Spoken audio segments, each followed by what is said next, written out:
औज़ुबिल्लाहि मिनश्शैतानिर्रजीम बिस्मिल्लाहिर्रहमानिर्रहीम। आप देख रहे हैं सी साइंस स्टार्ट्स का चैनल और मेरा नाम है वकास।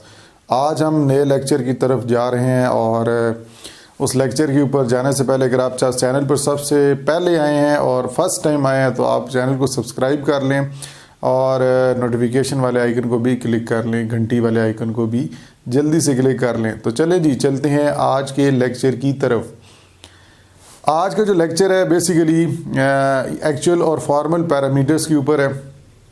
एक्चुअल पैरामीटर्स क्या होते हैं, फॉर्मल पैरामीटर्स क्या होते हैं, ये आपको मैं बोर्ड के ऊपर लिख के बताता हूँ, फिर आपको ताकि समझ आ जाएगा। फिर उसके ऊपर हम प्रोग्राम एक कंपाइलर के अंदर रन भी बाद में कर लेंगे।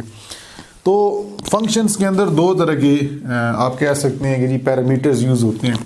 एक होते हैं जी एक्चुअल पैरामीटर्स और एक होते हैं जी फॉर्मल पैरामीटर्स। ठीक है जी।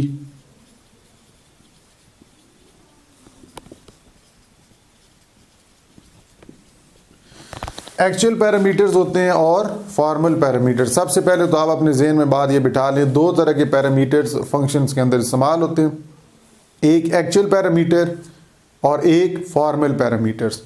अब सवाल यहाँ पे ये आता है कि पैरामीटर क्या है। पहले तो हमें ये पता चले कि पैरामीटर्स क्या होते हैं, कहाँ कैसे यूज़ होते हैं। मैं एक यहाँ पे फंक्शन सिंपल सा बना रहा हूँ, इंट सम और इंट ए इंट बी। ठीक है जी। मैंने यहाँ पे एक फंक्शन डिक्लेयर किया है। डिक्लेरेशन का मैंने टॉपिक आपको बताया हुआ है। आप इस साइड पे या इस साइड पे जाके आई की आइकन के बटन के ऊपर क्लिक करके वो लेक्चर देख सकते हैं, सुन सकते हैं, ताकि आपको डिक्लेरेशन का पता हो। तो इसके अंदर मैंने फंक्शन की डाटा टाइप बताई। ये जो है आपकी ये फंक्शन की डाटा टाइप है, रिटर्न टाइप जिसे हम कहते हैं, ये रिटर्न टाइप है। ये फंक्शन का नाम है, ये फंक्शन का नाम हो गया। और ये जो चीज़ यहाँ पे यूज़ हो रही, इनको हम पैरामीटर्स कहते हैं या आर्गुमेंट्स भी कहते हैं। ये जो हैं ये पैरामीटर्स हैं। ठीक है जी।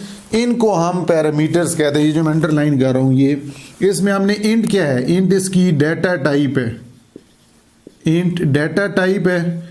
और ए क्या है, ए वेरिएबल है। ठीक है जी, ए वेरिएबल है।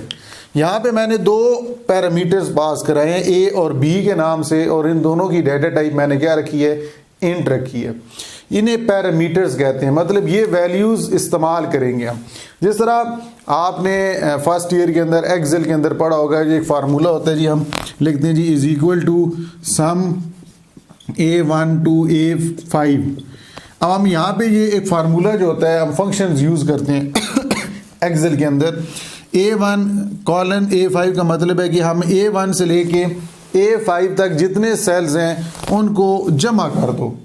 अब ये अगर वैल्यू हम नहीं बताएंगे तो हम फंक्शन जो होगा, कॉलिंग फंक्शन जो सम, उसको क्या पता कि हमने किसको मैंने जमा करना है। तो इस लिहाज से ये जो A1 से लेके A5 तक है, इसे हम कहते हैं पैरामीटर्स। ये हम पैरामीटर्स राउंड ब्रैकेट पैरेंथेसिस के अंदर हम पैरामीटर्स पास करा रहे होते हैं, जिसकी बुनियाद पर नेक्स्ट वैल्यूज़ को असेंड किया जाएगा और वैल्यूज़ को रिसीव किया जाएगा। मैंने यहाँ एक लफ्ज़ जिक्र किया है, सेंड और रिसीव। अभी एक्चुअल और फॉर्मल पैरामीटर्स आपको इसी लिहाज से मैं समझा देता हूँ। तो अगर आप यहाँ पे देखें तो ये मैंने क्या किया जी, डिक्लेरेशन की थी। जब फंक्शन की डिक्लेरेशन करते हैं तो डिक्लेरेशन के दौरान आपके जो पैरामीटर्स यूज़ होते हैं, ए और बी जो यहाँ पे यूज़ हुए हैं, इनको हम कहते हैं ये फॉर्मल पैरामीटर्स हैं। ये क्या हैं जी, फॉर्मल पैरामीटर्स। ऐसे पैरामीटर्स जो आपके फंक्शन के डिक्लेरेशन के अंदर, जब आप फंक्शन डिक्लेयर कर रहे होते हैं, डिक्लेरेशन के दौरान आप जो पैरामीटर्स यूज़ करते हैं उन्हें हम फॉर्मल पैरामीटर्स या इनको हम डमी आर्गूमेंट्स भी कहते हैं। इनको हम डमी आर्गूमेंट्स भी कहते हैं और इनको हम फॉर्मल पैरामीटर्स कहते हैं। The parameters that are used in the function declaration is known as formal parameters. Formal parameters are basically receives a value from the calling function. Okay. Next अब बात करते हैं जी एक्चुअल पैरामीटर्स। एक्चुअल पैरामीटर्स ये होते हैं कि आपने कोई मेन फंक्शन बनाया, मिसाल के तौर पे जी आपने कोई इंट मेन फंक्शन बनाया है और मेन फंक्शन के अंदर आपने दो वेरिएबल्स बना दिए जी, एक्स और वाई। एक्स और वाई के, आपने 2 नंबर इनपुट कराया जी, प्रिंट एफ इंटर। चलिए मैं आपको ये सारा यहाँ से मिटा के दोबारा एक बड़ा कोड लिख के दे दूँ ताकि आपके लिए समझना आसान हो जाए। इतना मुश्किल टॉपिक नहीं है सिर्फ अगर आप ध्यान दें तो, ठीक है। अब यहाँ पे मैं क्या करता हूँ जी, एक इंट मेन फंक्शन सिर्फ आपको समझाने के लिए इंट मेन फंक्शन बना रहा हूँ। यहाँ पे मैंने 2 वेरिएबल बना ली जी, एक्स और वाई, और मैंने 2 नंबर्स इनपुट करा दी, print f enter 2 numbers, enter 2 number, 2 numbers input करें जी। तो मैंने स्कैन एफ फंक्शन की मदद से 2 नंबर इनपुट करा दी जी, %d और एड्रेस ऑफ एक्स और एड्रेस ऑफ वाई। यार अब ये तो आपने कहना कि ये एड्रेस क्या होते हैं और ये 2%d क्यों लगाएं, ये सारे लेक्चर्स मैंने अपलोड किए हुए हैं फॉर्मेट स्पेसिफायर और इनपुट फंक्शन से रिलेटेड, आप जाके देख सकते हैं सेकंड ईयर की प्लेलिस्ट के अंदर।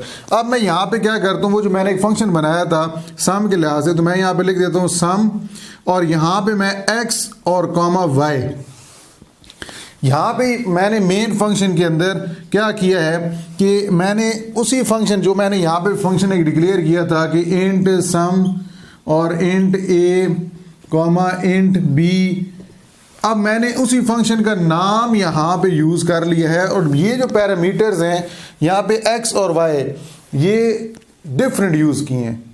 यहाँ पे तो थे ए और बी, हम फंक्शन डिक्लेरेशन के अंदर जो पैरामीटर्स यूज़ कर रहे होते हैं उनको फॉर्मल पैरामीटर्स कहते हैं। एक्स और वाई जो हैं ये यहाँ पर आपके एक्चुअल पैरामीटर्स के तौर पे यूज़ हो रहे हैं। एक्चुअल पैरामीटर्स समझ आ गई नहीं? ये जो आपके एक्स और वाई हैं ये एक्चुअल पैरामीटर्स, ये डिफरेंट होने चाहिए, सेम नहीं होने चाहिए, नहीं तो फिर आपको डिफरेंस नहीं पता चलेगा कि एक्चुअल पैरामीटर कौन से हैं और फॉर्मल पैरामीटर्स कौन से हैं। तो एक्चुअल पैरामीटर्स जो होते हैं, जो यहाँ पे आपकी वैल्यूज़ आप इनपुट कराएंगे, ये वैल्यूज सेंड करेंगे, पास करेंगे टू फॉर्मल पैरामीटर्स, और इसकी बुनियाद पर आपने फंक्शन डेफिनेशन के अंदर जो लॉजिक यूज़ की होगी वहाँ पर वो वैल्यूज़ इस्तेमाल की जाएंगी फॉर परफॉर्मिंग डिफरेंट कैलकुलेशंस, ठीक है, जो आपने फंक्शंस की डेफिनेशन के अंदर लॉजिक यूज़ की होगी। दोबारा मैं बता देता हूँ, the parameters that are use in the function call.